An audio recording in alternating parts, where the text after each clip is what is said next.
Hello friends, 2014 Lok Sabha का election का time. हर तरफ एक ही बात हो रही थी, देश की सारी समस्याओं का अंत होने वाला है क्योंकि अच्छे दिन आने वाले हैं। अच्छे दिन के वादे पर बनी वीडियो और स्लोगन 2014 के लोकसभा इलेक्शन से पहले टीवी पर भरी पड़ी थी।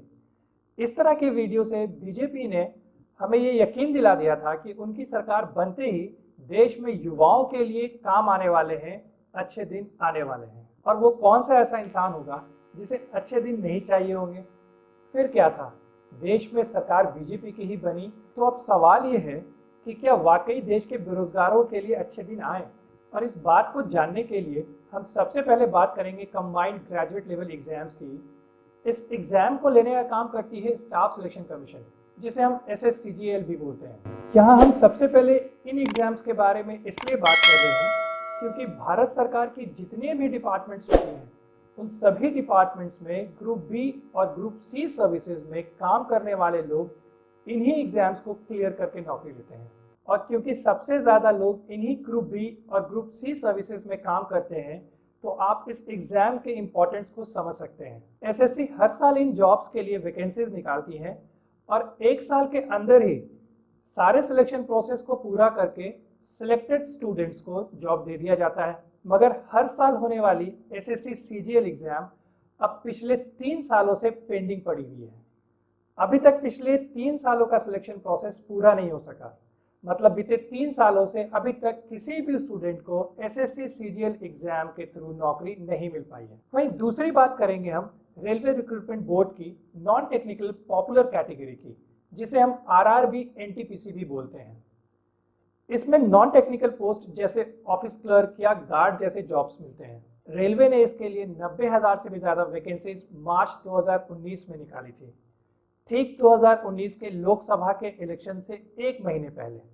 मतलब एक बार फिर से अच्छे दिन आने का वादा। फटाफट 2.5 करोड़ से भी ज़्यादा स्टूडेंट्स ने इन फॉर्म को भर डाला और हर स्टूडेंट से एग्जाम फीस के नाम पर 500-500 रुपये लिए। और अब इन स्टूडेंट्स को लगने लगा कि अब तो नौकरी मिलना तय है।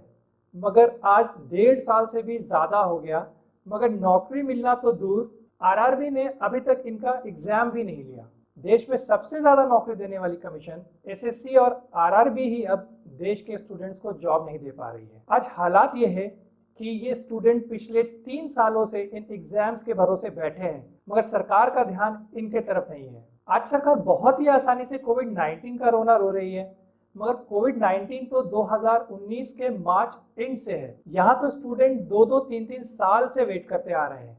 मतलब एक फॉर्म निकाल कर आप बिल्कुल आराम से स्टूडेंट का 2-3 साल निकाल सकते हैं। मार्च के महीने में मध्य प्रदेश की कांग्रेस सरकार गिर सकती है और बीजेपी की सरकार तुरंत बन भी सकती है।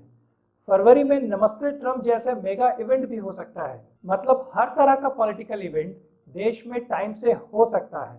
यहाँ तक कि अब बिहार के इलेक्शन का टाइम आ रहा है और वहाँ भी टाइम से ही इलेक्शन होगा, मगर इन स्टूडेंट के लिए एग्जाम लेने का टाइम सरकार के पास नहीं है। सरकार ने तो नेशनल रिक्रूटमेंट एजेंसी तक बना दी, जिसका काम जॉब के लिए एग्जाम कंडक्ट कराना होगा।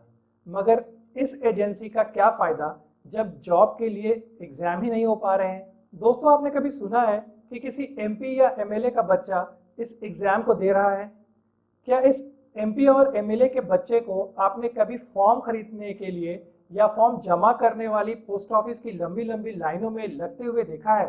या फिर क्या MP MLA के बच्चों को आपने बसों की छतों पर बैठकर या फिर ट्रेन में बिना रिजर्वेशन के जनरल बॉगी में 400-500 किलोमीटर का सफर तय कर इनके बच्चों को आपने एग्जामिनेशन सेंटर तक पहुंचते हुए देखा है?